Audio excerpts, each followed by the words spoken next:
1947, and being a Punjabi, whose language was taken away by the whole imperialism, because there were other languages which were imposed on the province, which is called Punjab, the land of 5 rivers, which was called sword arm of the Raj. So they used the concept of martial races to recruit people into army, and Irishman knows that what does that means. And our language was considered as a folk language. It was not. They said there's no written manuscript, so the language doesn't exist. So you can imagine 150 million people speak that language, and one person comes from here close by and says the language doesn't exist. So we can't put it into the school system. So it's not there, and that is the reason still in that province, which is the largest province of Pakistan, Punjabi language is not taught to children in schools. So that is the apartheid of the language which has taken place, and that is the reason we started writing in Punjabi as a rebellion, as a resistance to the whole language imperialism, as we call it. So it will be good to have. I think I'll just read 2 poems. One, I translated Seamus Heaney's poem into Punjabi. Just before you start, my mum's very curious about the language. Is it not written at all? It is written. It is in Indo-Persian script, and this is the book. So that is how we write it. It was always written. It is one of the most ancient language of subcontinent. It's spoken on both sides of the border.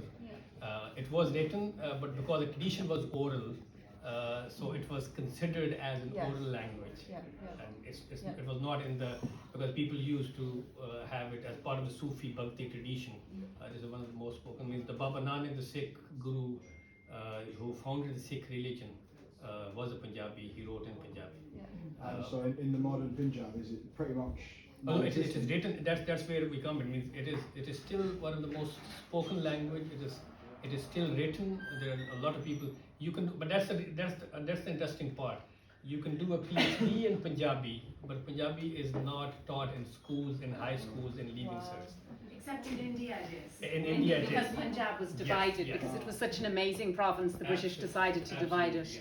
So by doing that, so it is written and it is respected in India to some extent. In India, because Indian Punjab, as we call it, the East Punjab, which is just 25-30% of the Punjab, which was the Grand Punjab as it was.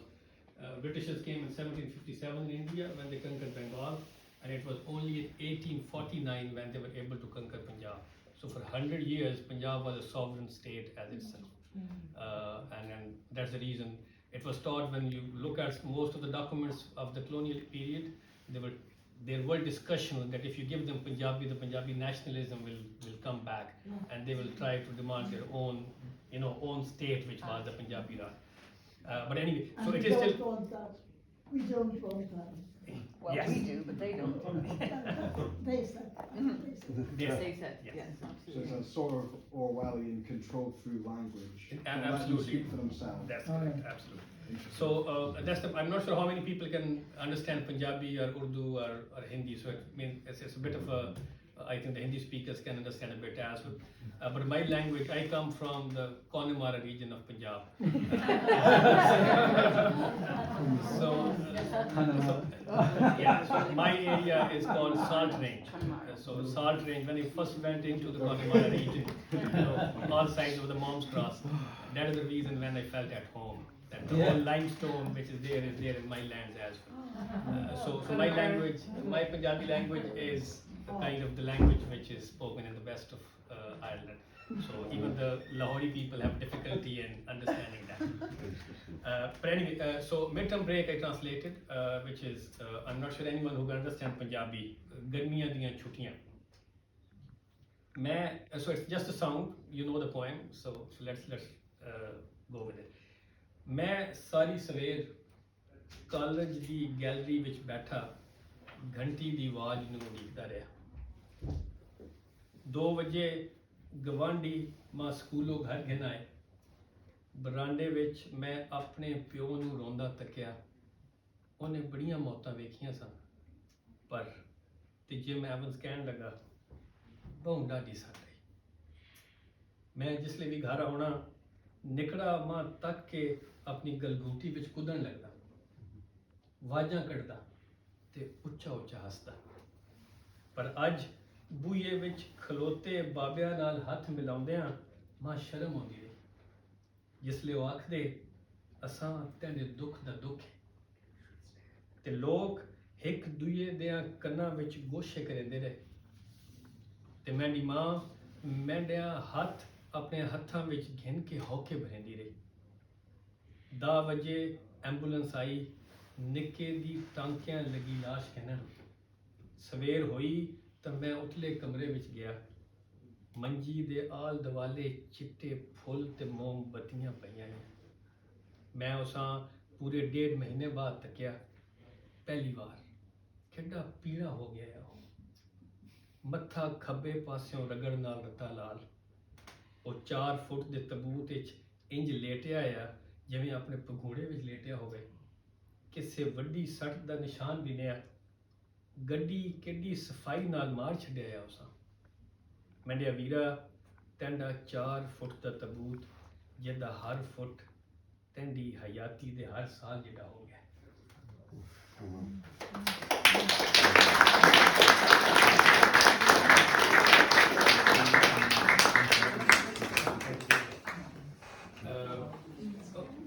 the way I was amazed the way you read it because I come from the language which has the strongest oral tradition, and in our folk oral tradition we sing poems because it comes from the rural land, and we call it Kavi Darbar, where the poet can sing his poems, and that is the way the whole poetry is propagated. It's not written from the ancient traditions, so people remember it by heart, and that is how it. One of our biggest national poet of Punjabi, Waris Shah, who's here because he was playing the tin whistle, but we have the wood flute. So that was sung. It is a 4,800 verses in it, and people remember it by heart. So they sit there under the trees and they sing it. So I have just one poem which I will sing a bit, and and then I will finish there. I have another one, Song of the Migrant, which I translated myself from the Urdu, but some other day. So this is an ode. This is like the longing and love. The title is Soni. So this is an ode, a tribute to my beloved's parents that they gave birth to her. So I'm just praising the parents here, and the lady herself. It's a small poem. I can just say some words so you get the sound again of Punjabi. Soniye ਤਾਂ ਜੰਮਣ ਵਾਲੀ ਜੀਵੇ ਤੈਂਡੇ ਪਿਓ ਦਾ ਉੱਚਾ ਸ਼ਿਮਲਾ ਹੋਰ ਉਚੇਰਾ ਥੀ ਸੋਹਣੀਏ ਤਾਂ ਜੰਮਣ ਵਾਲੀ ਜੀਵੇ long live your mother who gave birth to you. That's what it means. ਸੋਹਣੀਏ ਤਾਂ ਜੰਮਣ ਵਾਲੀ ਜੀਵੇ ਤੈਂਡੇ ਪਿਓ ਦਾ ਉੱਚਾ ਸ਼ਿਮਲਾ ਹੋਰ ਉਚੇਰਾ ਥੀਵੇ ਤਾਂ ਜੰਮਣ ਵਾਲੀ the stature of your father rises above and above. Soniye tenda hasa jive. Long live your laughter, my beloved. Soniye tenda hasa jive. Dimple ਪੈਂਦੀਆਂ ਗੱਲਾਂ ਦੇ ਵਿੱਚ ਖਲਕਤ ਬੁੱਢੀ ਥੀਵੇ The dips which come into your cheek when you laugh, the whole world just drowns into it, gets older.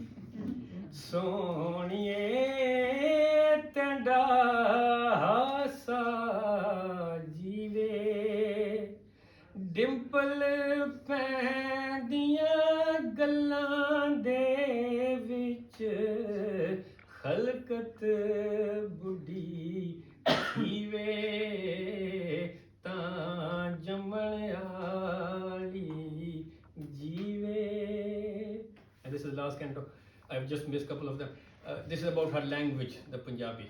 That your language, long live your language, and when you speak that language, it becomes more sweeter and sweeter. Soniye